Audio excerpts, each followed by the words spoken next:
안녕하세요. GBC 아침마당의 김주환입니다. 환영합니다.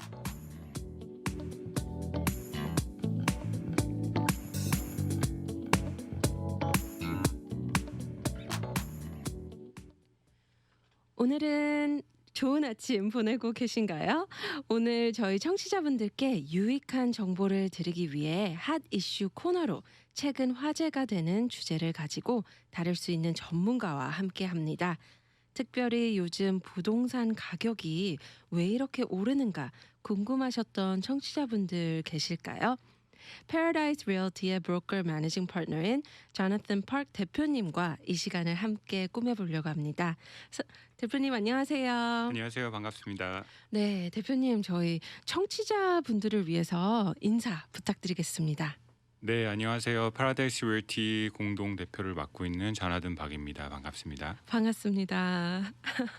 대표님, 요새 이제 수요와 공급의 균형이 깨지고 낮은 이자율 이런 이유들로 인해 부동산 가격이 계속 급등하는데요. 혹시 우리 청취자분들께 지금 부동산 가치와 일어나고 있는 현상에 대한 짧게 브리핑 부탁드려도 될까요? 네, 지금 많은 분들이 되게 혼란스러워하시고 있는 것들이 사실이거든요. 근데 그 부분에 대해서 좀 간단하게 좀 헤드라인으로 설명을 드리면 첫 번째는 팬데믹을 통해서 집에 대한 가치에 대한 재평가, 그리고 두 번째는 낮은 이자와 경기 부양 실적의 경기 부양 그 혜택에 대한 실적, 그거에 대한 실질적인 혜택, 그리고 마지막으로 서서히 고조되고 있는 인플레이션에 대한 그런 두려움 때문에 이 집값이 계속 오르고 있는 것 같다는 생각이 듭니다. 지난 3월 달 그 첫 번째 락다운이 시작되고 그 다음에 많은 사람들이 정말 되게 많이 두려워했던 게 사실이에요.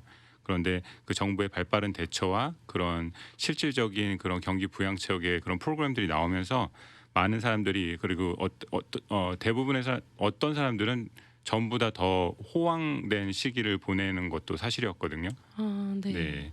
그래서 근데 하지만 이런 혜택을 받지 못한 분들도 충분히 계셨어요. 그래서 안타까웠지만 그래도 제가 아까 말씀드린 세 가지 부분들 중에 특별히 세 번째 인플레이션 부분이 되게 좀 민감한 부분인데, 저는 이제 경제학자가 아니기 때문에 이런 지금 말씀드리는 이런 부분들은 저의 개인적인 견해인 것을 먼저 말씀드리고요. 네네. 그리고 지금 보시면은 최근에 뭐 식당이나 마켓 같은 데 가셨을 때 가격들이 조금씩 오르고 있는 것을 아마 느끼셨을 거예요.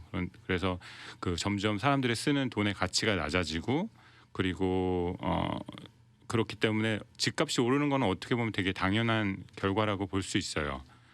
그런데 이 모든 지표들이 이렇게 이게 되게 일시적인 현상인지 네. 아니면은 이렇게 인플레이션이 서서히 오고 그리고 여기서 다시 리셋이 돼서 여기서부터 다시 집값이 서서히 오를지는 좀 두고 봐야 될 일이라고 생각합니다. 네, 맞습니다. 요즘 2분마다 1불씩 부동산 가격이 오른다고 들었는데요.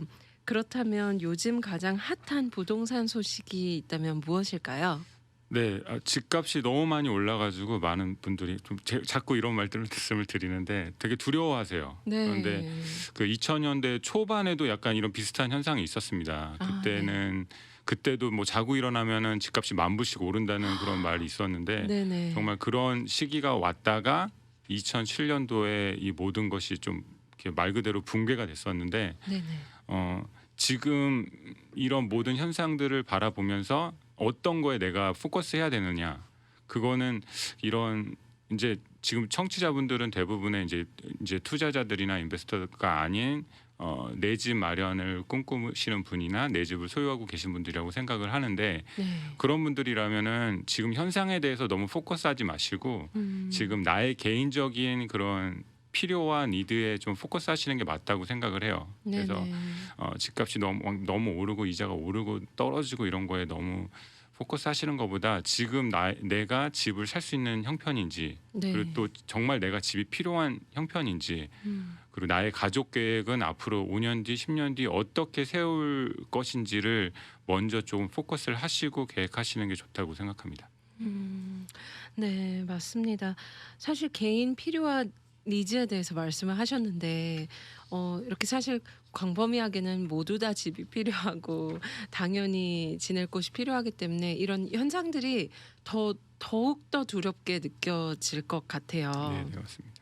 음, 그렇다면 캐시 바이어, 모기지 융자를 받지 않고 주택을 사는 사람에 대한 말이잖아요. 네. 그렇다면 2020년보다는 매물이 21%나 적은 수준이라며 주택 매입이 경쟁이 갈수록 치열해져 현금으로 집을 사는 올 캐시 바이어도 늘어나는 추세다라는 기사를 접했어요. 이 때문에 20% 다운 페이먼트 예비 주택 구매자의 입지는 점점 더 좁아지고 있고 또한 지난 4월 거래된 주택 4채 중 한 채는 올 캐시 바이어의 손으로 넘어갔다고 하는데요. 직접 리얼 에스테이트 대표님으로서 어떠신가 궁금합니다. 맞는 이야기인가요? 네. 일단 제가 이제 액티브하게 일을 하고 있고 많은 트랜잭션을 경험하고 또 제 주변 분들 우리 같이 일하시는 분들과 항상 이런 얘기를 나눠요. 그래서 네. 보면은 캐시 바이어들이 예전보다 월등히 많아진 거는 사실이에요. 그런데 이제 그분들의 이 상태를 보면 그분들이 어떤 조건으로 왜 캐시로 이 비싼 마켓에 뛰어드는지를 보면은 1031 익스체인지라고 해서 기존의 렌탈 프로퍼티나 인베스트먼트 프로퍼티를 갖고 계시다가 그거를 좀 약간 작은 사이즈를 파시고 좀 더 큰 사이즈로 사시는 분들 그런 분들이 이제 캐시를 좀 더 애대해 가지고 그렇게 캐시로 사시는 경우가 있고 네. 그리고 저희 이제 베이비 부머 세대들 중에 이제 리타이어 하시는 분들이 있는데 그분들이 은행에 이제 뭐 50만 불, 뭐 100만 불 이렇게 캐시를 현금을 보유하고 계시는데 그런 거를 현금으로 가지고 계시기보다는 이렇게 리얼 에스테이트 쪽에 투자를 하시면서 렌탈 인컴도 버시고 그리고 나중에 자녀분들한테 이렇게 상속할 때 또 이렇게 또 여러 가지 혜택이 있거든요. 그런 네. 혜택을 보기 위해서 일부러 이제 캐시로 사시는 분들이 꽤 많으신 것 같아요. 네. 그래서 그렇게 렌탈 프로퍼티를 구입하시고 바로 렌트로 나오는 매물들이 상당히 있거든요. 그래서 네네. 그런 분들 때문에 이제 캐시 바이어가 몰리고 또 이제 일반적으로 융자를 받아서 오퍼를 쓰시는 분들이 좀 이렇게 내가 이 경쟁에서 살아남을 수 있을까라고 걱정하시는 분들이 많이 있는데 네. 캐시 바이어라고 무조건 다 이렇게 셀러가 이렇게 좋게 보는 건 아니에요. 저 네. 개인적으로 제가 리스팅을 갖고 있을 때도 캐시 바이어들이 오퍼를 썼다가 본인들 생각에도 이게 너무 비싸게 사는 것 같으니까 중간에 캔슬하는 경우가 종종 있거든요. 네. 근데 어떻게 보면은 이제 저희 셀러들은 또 다음 계획이 있기 때문에 그 타임라인에 맞추기 위해서 이게 뭔가 좀 캔슬할 수 있는 그런 분들보다는 좀 빨리 이 트랜잭션을 확실하게 클로즈할 수 있는 그런 레귤러 퍼체스 바이어들을 또 선호하는 경우도 있습니다. 네. 사실 뭐 캐시 바이어도 있겠지만 또 이런 이야기도 들었어요. 요즘 남가주 지역에 리스팅된 주택 가격에 비해 얼마를 더 웃돈을 줘야 구매할 수 있다고 들었는데요. 주로 이 정해진 퍼센티지는 없겠지만 그래도 몇 프로 정도를 더 줘야 이런 오퍼가 가능한지 또 궁금합니다. 네, 그 부분도 제가 질문을 많이 받는 질문 중에 하나인데요. 네. 사실 셀러들마다 또 본인들만의 스트래티지가 있기 때문에 어떤 분들은 현재 마켓 프라이스보다 좀 세게 리스팅 프라이스를 올려놓고 정말 좀 신시어한 바이어를 찾는 셀러들도 있으시고 네. 그리고 어떤 셀러분들은 마켓 프라이스나 아니면 마켓 프라이스보다 낮게 리스팅 프라이스를 책정하신 다음에 많은 바이어들이 와서 서로 이렇게 경쟁을 유도하는 그런 셀러분들도 있으세요. 그래서 지금 딱 나와 있는 가격의 몇 프로를 윗돈을 주는 거보다는 현재 마켓 프라이스가 정말 어떻게 형성이 되어 있는지 그리고 그 집을 정말 실질적으로 가보셔가지고 이 집에 내가 이제 추가적으로 투자해야 되는 돈이 얼마인지를 좀 꼼꼼하게 따져 보셔야 돼요. 그래서 리스팅 프라이스는 예를 들어 50만 불이지만 뭐 고쳐야 되는 돈이 10만 불이다. 그러면은 실질적으로 제가 사는 가격은 60만 불이 되기 때문에 그 그렇죠. 60만 불이 합당한 가격인가를 잘 따져 보셔야 돼요. 네. 맞습니다. LAOC 집값이 1년 만에 31% 급등했다고 6월 기사에 이제 업데이트가 되었는데요. 신기록 행진이 계속 이어간다고 하는데요. 언제까지 이런 주택 가격의 상승세가 지속될 전망인가요? 네. 이런 질문은 정말 저도 궁금해요, 사실. 음. 많은 분들이 궁금해하실 거예요. 근데 작년 작년이 아니죠. 한 3년 전쯤에 네. 한 달 동안에 거의 집값이 한 10% 정도 오른 적이 한 번 있었어요. 네네. 그런데 그렇게 가파르게 상승하다가 한 달이 좀 지나니까는 이렇게 다시 제자리를 찾아가고 그다음에 떨어지진 않았어요. 네. 그 상태를 유지하다가 좀 다시 이제 서서히 올라갔던 적이 한 번 있었는데 네. 이 지금 현재 저희가 겪고 있는 이 가파른 상승세는 작년 한 9월 달쯤부터 시작이 됐다고 저는 보거든요. 그래서 그때 이렇게 집값이 많이 올라가다가 저희는 솔직히 개인적으로 한 겨울 때쯤이 되면은 이런 상승세가 좀 수그러들지 않을까라고 생각하고 저희 바이어 분들한테도 좀 너무 조급해하지 않으셔도 될 것 같다고 음. 말씀드렸는데 제 예상 외로 이게 3월 달이 오면서 더 집값이 오르면서 지금 아직도 그 상승세가 누그러지지 않은 상태이거든요. 네네. 그래서 솔직히 언제까지 갈지는 모르겠어요. 그런데 지금 오퍼를 넣을 때 지난 3월 달을 예를 들면은 그때는 정말 이 집은 누가 봐도 좋은 집이다라는 그런 집의 오퍼가 예를 들어서 30개에서 50개씩 들어오는 경우가 네네. 있었는데 와. 지금은 같은 컨디션에 같은 조건의 집이라면 예를 들어서 뭐 한 15개에서 한 30개 정도 오퍼가 들어온다. 네네. 그 정도로 이제 들어오는 오퍼는 좀 줄어들고 있어요. 근데 네네. 하지만 이런 가격을 부추기는 사람들은 그렇게 뭐 30명, 50명의 사람들이 아니라 그 오퍼를 넣은 사람들 중에 3명에서 뭐 5명 그렇게 음. 위에 그 상위권에 들어 있는 분들이 서로 막 이렇게 경쟁을 하다가 집값이 올라가는 케이스거든요. 근데 네네. 아직까지도 좀 이렇게 데스퍼하게 집이 필요하신 분들이 있기 때문에 네. 이런 상승세는 당분간은 좀 더 지속이 될 것 같아요. 네. 아마 안 그래도 저도 기사를 접하면서 올해 연말까지는 좀 지켜봐야 된다 또 이런 얘기가 네. 있는데 맞을까요? 저도 지금 이번 가을이 오면은 조금 더 예상을 할 수 있지 않을까 봐요. 근데 음. 저희는 저희 이제 액티브하게 일을 하시는 분들은 그 뉴스나 기사에 올라오는 그런 데이터보다는 저희가 한 달 정도는 먼저 그런 마켓을 체감을 하기 때문에 왜냐하면 이제 에스코 기간이 한 달이기 때문에 네. 저희가 오퍼를 넣을 때 이번에 좀 쉽게 됐네 그러면은 한 음. 달 뒤에는 마켓이 조금 안정세를 찾아가고 있습니다 이런 기사를 네. 볼 수 있을 거거든요. 그래서 네네. 저희가 아직까지는 오퍼를 넣었을 때 좀 진짜로 좀 세게 오퍼를 넣어야 되는 상황이기 때문에 음. 뭐 당분간은 아닌 것 같고요. 근데 하지만 가을쯤 되면은 이런 모든 부분들이 조금 더 좀 분명해지지 않을까 기대를 합니다. 네.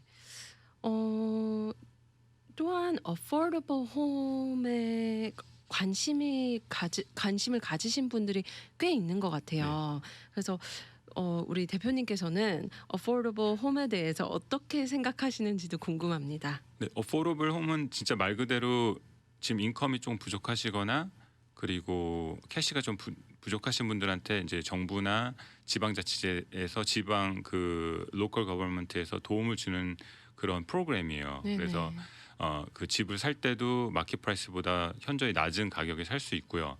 그리고 때에 따라서는 그리고 또 지역에 따라서는 다운페이를 도와준다든지 좋은 음. 이자 혜택을 준다든지 그런 다른 프로그램들이 있어요. 근데 그런 프로그램들은 지역들마다 너무 다르고요. 네. 그리고 그 차이도 되게 많기 때문에 그거는 이제 원하시는 지역에 시리홀이나 그런데 이제 들어가셔가지고 프로그램을 찾아보시는 게 되게 제일 빠르고 정확하실 것 같고요. 네. 근데 그 어포더블 홈 프로그램에 이제 들어가시려면은 세금 보고도 되게 정확하셔야 되고요. 네네. 그리고 빚이 많으시면 안 되고 네. 캐시가 많거나 그리고 내가 살려는 집에 비해서 인컴이 또 많거나 적으면 안 돼요.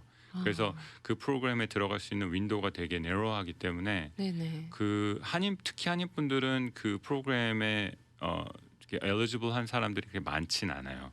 그리고 그리고 또 한편으로는 이 집을 사고 나중에 팔을 때 우리가 이제 부동산을 사는 목적 중에 하나가 내 그냥 편안한 집도 필요하지만 나중에 5년 뒤, 10년 뒤에 이것이 나의 자산이 되는 거를 좀 기대를 하시잖아요. 네네. 그런데 어포러블 홈은 그런 것들이 좀 배제된 거기 때문에 나중에 팔 때도 그런 에퀴리라든지 그 집 밸류가 다른 집에 비해서 많이 올라가지 않아요. 네. 그렇기 때문에 만약에 나중에 투자 목적을 생각하신다면은 그렇게 서제션 드리고 싶진 않고요. 근데 지금 막 패밀리를 시작하시는 분들이나 집이 필요하신 분들한테는 한번 이렇게 생각해 볼 만한 옵션이긴 합니다. 네.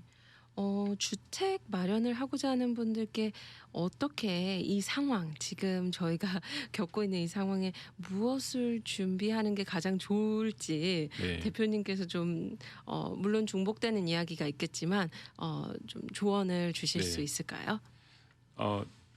미리 좀 준비를 하시면은 언제든지 좀 좋은 조건으로 집을 사실 수가 있으세요. 그 중에 이제 가장 중요한 것들이 내 크레딧 관리 그리고 세금 보고 그런 것들을 잘 준비를 해주셔야 되는데 일단 이 상황에 그 이자가 오르고 내리고 그리고 집값이 오르고 내리고 이런 거에 너무 포커스 하시는 것보다는 아까 말씀드렸듯이 지금 나의 지금 상황이 정말 집이 필요한 상황인지 투베드가 필요한지 쓰리베드가 필요한지 이런 부분들 그리고 나의 인컴에 비해 내가 살 수 있는 집 버젯이 얼마가 되는지 그런 것들을 먼저 좀 알아보시고 그런 나의 크레딧과 인컴 관련해서 그런 것들 좀 미리 준비하시는 게 중요하다고 생각하고요. 내 집이라면은 지금 현재 마켓에 너무 이렇게 막 요동하시기보다는 지금 나의 필요에 의해서 집을 구매하시는 게 좋다고 생각합니다. 네. 물론 이런 질문도 많이 받으실 것 같긴 해요. 집을 매매하는 시점, 집을 또 판매하는 그 이제 buy하고 sell하는 그 시점에 관련돼서도 궁금하실 것 같거든요. 네. 혹시 좀 그것에 대한 좀 지혜로운 답변을 네네. 부탁드려도 될까요? 제가 너무 이렇게 좀 편안하게 말씀을 드리는 것 같은 부분도 없지 않아 있는데 네. 그것도 마찬가지예요. 내가 집이 지금 투베드에 살고 있는데 쓰리베드가 필요하시다. 그러면 지금 팔아야 되는 시기고요. 그리고 내가 지금 집이 없는데 내가 이제 집을 살 수 있는 여건이 됐다. 그러면 사야 되는 시기라고 저는 봐요. 그런데 이제 많은 분들은 집 밸류가 이제 막 낮을 때 사고 주식과 이렇게 좀 비슷하게 생각하시는 분들이 많아요. 집값이 낮을 때 사고 집값이 높을 때 팔고 싶으신데 그 타이밍을 알면은 우리 모두가 부자가 되어 있겠죠 지금. 네. 근데 확실히 팬데믹 이후로 더 그런 상황을 시점을 아는 게 굉장히 어려울 것 같아요. 예. 지금 솔직히 모든 조건들이 어디로 튈지 모르는 상황이에요. 네. 그리고 옛날보다 이렇게 모든 사람들이 데이터라든지 뉴스라든지 이런 거를 접할 수 있는 그런 매개체들이 많아짐으로써 사람들이 되게 모든 것에 빨리 민감하게 반응을 하시거든요. 네네. 그래서 옛날에는 이제 서서히 움직이던 마켓 그리고 서서히 움직이던 모든 것들이 지금은 되게 빨리빨리 움직이고 있어요. 그래서 뭔가 내일 일을 예측하는 게 예전보다 많이 어려워지는 상태입니다. 네. 사실 이 이야기가 좀 지나간 이야기일 수도 있고 아니면 아직도 많은 분들이 고민할 수도 있는 이슈일 수 있는데 이렇게 탈켈리 소식이 있잖아요. 코비드 19 이후로. 물론 지금 다시 또 도시로 돌아오고 있고 저희가 프리웨이에서 운전을 하다 보면 정말 바빠진 도로 상황을 볼 수 있는데 이런 탈켈리 같은 경우도 켈리를 떠나서 다른 곳으로 가려고 하는 그런 움직임에 대해서도 혹시 우리 대표님께서 해주실 말씀이 있으실까요?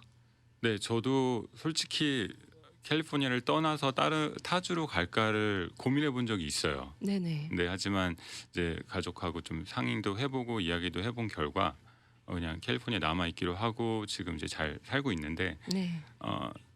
한 3, 4년 전, 5년 전부터 5년, 6년 전부터 이제 그런 움직임들이 많이 있으셨어요. 네. 그리고 그때 가신 분들은 이제 아마 열심히 하셨으면 자리를 벌써 잡으셨을 거예요. 네. 그런데 좀 약간 후발주자로 좀 이제 친구 따라 강남 간격으로 좀 늦게 가신 분들은 아마 다시 돌아오시는 분들이 꽤 많이 있으실 거예요. 아, 예. 네. 그 거기 캘리포니아가 사실 캘리포니아와 뉴욕이 사실은 미국 내에서 돈을 가장 벌기 쉬운 주 중에 하나인데 한편으로는 돈을 모으기 가장 어려운 스테이트 중에 하나이기도 해요. 네. 그래서 돈을 많이 벌긴 하지만 익스펜스가 많기 때문에 세금도 많이 내고 그래서 이제 좀 타주로 떠나시는 분들이 많이 있는데 그거는 이제 개인적인 편차라고 생각하고요. 근데 좀 젊으신 분들 좀 뭔가 좀 이렇게 개척하고 싶으신 분들은 아직도 좀 많이 생각하시는 것 같아요. 그래서 그거는 이제 되게 개인적인 필요에 의해서 떠나시는 거고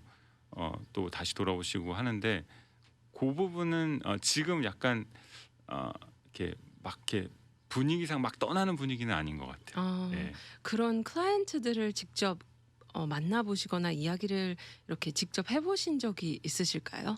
네, 뭐 지인들 중에 텍사스나 뭐 포틀랜드나 네네. 조지아나 이쪽으로 이제 이주를 가신 분들도 있어요. 그래서 거기서 이제 해피하게 계시는 분도 있고 다시 돌아오신 분도 계세요. 뭐 되게 쉬울 줄 알고 떠났는데 결국 똑같이 거기서 힘드니까 같이 동일하게 힘드니까 네. 그럼 어차피 뭐 내가 같이 힘들 거면 내가 살기 편한 가족이 있는 캘리포니아로 돌아오겠다라고 돌아오신 분들이 꽤 있거든요. 네네. 근데 그걸 또 뭐 여기저기 이제 여행을 다녀보신 분들은 알겠지만 캘리포니아만한 곳이 사실은 없어요. 산도 있고 바다도 있고 스키도 타고 수영도 하고 네, 여러 가지로 되게 모든 것의 중심지기 때문에 네. 캘리포니아를 떠나는 것을 이렇게 쉽게 결정할 일은 아닌 것 같아요. 많은 분들이 선호한다란 말씀이시죠. 캘리포니아 그쵸? 네네네. 사는 것은 네. 그렇죠. 지금은 떠나시는 분들보다는 들어오시는 분들이 사실은 아직도 더 많습니다. 네. 이렇게 대표님께서 일하시면서 보람되는 것 우리 청취자분들과도 좀 이야기 나눠주실 수 있을까요? 네. 사실 부동산 일이 무엇인지도 모르고 사실 들어온 건 사실이에요. 예. 네네. 제가 정말 가족같이 친하신 지인분을 통해서 에스크로 일을 접하고 6년 동안 에스크로 오피서로 일을 하다가 그다음에 이제 부동산 라이센스를 따고 그리고 융자 라이센스도 따고 그렇게 해서 이제 이 부동산 일을 지금 7년째 하고 있는데 이 집을 찾아주는 드리는 일이 어떻게 보면 되게 중매하는 일 같은 느낌이 되게 들 때가 많이 있어요. 네. 그래서 아무리 좋은 집도 아무리 좋은 바이어도 서로 뭔가 이렇게 클릭이 없거나 필요가 없으면 사실 서로 이렇게 매매가 이루어지지 않는데 그런 것들을 보고 이제 정말 필요한 집, 정말 좋은 집을 정말 필요한 바이어들한테 이렇게 연결해주고 그분들이 행복하게 살아가고 또 뭐 수년 후에 이제 또 그런 거에 대해서 아직도 기억해주시고 감사의 말씀을 들을 때 정말 큰 보람을 느끼고요. 또 저희도 다 어릴 적에 내 집에 대한 기억들이 있잖아요. 네, 그럼요. 그런 기억의 한 부분에 제가 되게 뭐 기억에 남진 않겠지만 그런 기억 중에 한 부분에 제가 좀 이렇게 도움을 드릴 수 있다는 것에 대한 자부심과 좀 보람을 느끼고 있습니다. 네, 감사합니다. 이렇게 대표님과 대화하면서 안 그래도 방송 전에 목소리가 너무 좋으셔서 제가 굉장히 목소리가 너무 좋으시다고 말씀드렸는데 많은 고객분들도 이런 목소리로 굉장히 신뢰가 쌓이지 않을까 생각이 네, 드는데요. 감사합니다. 네, 혹시 이렇게 교회에서도 따로 섬기시는 부분도 있을까요? 네. 네. 저는 지금 얼바인 베델교회를 다니고 있고요. 네네. 그 전에는 저기 플래턴에 있는 삼성 장로교회를 오랫동안 다녔어요. 그래서 제가 미국 와서 다닌 교회는 요 두 교회뿐인데 네. 고등학교 때부터 찬양팀도 하고 그랬군요. 예, 네네. 오랫동안 했죠. 네. 역시. 네. 저희 청취자분들을 위해서 끝으로 동료의 말씀과 또 분명 이렇게 대표님 말씀 들으시면서 이렇게 연결되고 싶으신 분들도 많으실 것 같아요. 그래서 회사 소개도 좀 부탁드려도 될까요? 네.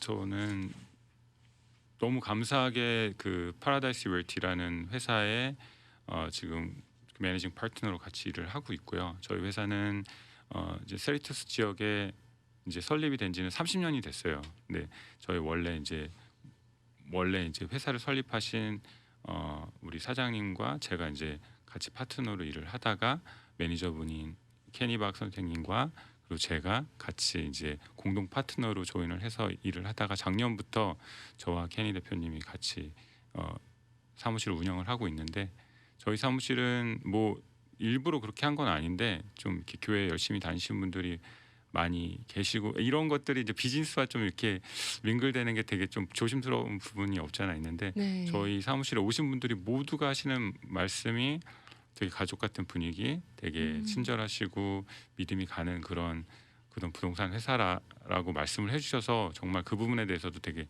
자부심을 갖고 있고요. 그리고 또 네. 제가 에스크로 일을 마치고 부동산 에이전트가 될 때 다른 데 인터뷰에 가지 않고 그냥 바로 온 이유 중에 하나도 그런 분위기 때문이었고 네. 그런 분위기와 그런 바이브를 좀 이렇게 계속 이어갈 수 있는 그런 자리에 있어서 정말 너무 감사하게 생각하고 또 이렇게 잘 유지하려고 노력하고 있습니다. 네. 감사합니다. 혹시 연결되고 싶으신 분들을 위해서 연락처 공유 가능할까요? 네, 제 광고하는 것 같아서 좀 죄송한데 아, 네. 혹시라도 뭐 꼭 구매 외에 상담이 필요하신 분들은 네. 저한테 핸드폰으로 연락 주시면 되겠고요. 제 번호는 714-794-2489입니다. 네. 맞아요. 꼭 이렇게 구입이 아니더라도 상담을 드릴 수 있는 거니까 네. 이렇게 또 질문 여러 가지 질문을 또 친절하게 잘 우리 대표님께서 답변해 주실 거라 믿고 네. 오늘 시간 정말 감사합니다. 오늘 방송하시면서 네, 괜찮으셨나요? 되게 떨려요. 네, 떨리고 네. 예, 하지만 이렇게 좋은 분들과 만날 수 있고 또 이렇게 부족하지만 제가 가진 지식들을 나눌 수 있는 거에 대해 되게 감사하고 좋게 생각하고 있습니다. 네, 감사합니다. 끝으로 혹시 더 해주실 말씀이 있다면 저희가 보내드리기 전에 네, 아, 말씀 네. 부탁드리겠습니다. 제가 오늘 이렇게 드렸던 여러 가지 말 중에 자꾸 이제 이렇게 반복되는 말들이 있는데 지금 현 상황에 너무 이렇게 포커스하시기보다는 나의 상황에 대해서 좀 잘 보시면서 이렇게 준비를 하시면은 좋을 것 같아요. 이 모든 건 타이밍이기 때문에 그러면은 내가 준비된 상황에서 이런 뭐 상황은 계속 변하니까 나의 자신을 좀 이렇게 좀 깊이 들여다 보시면은 나한테 꼭 맞는 그런 좋은 결과를 만들어내실 수 있다고 생각합니다. 네, 감사합니다, 대표님. 오늘 귀한 시간에 네, 감사드립니다. 감사합니다.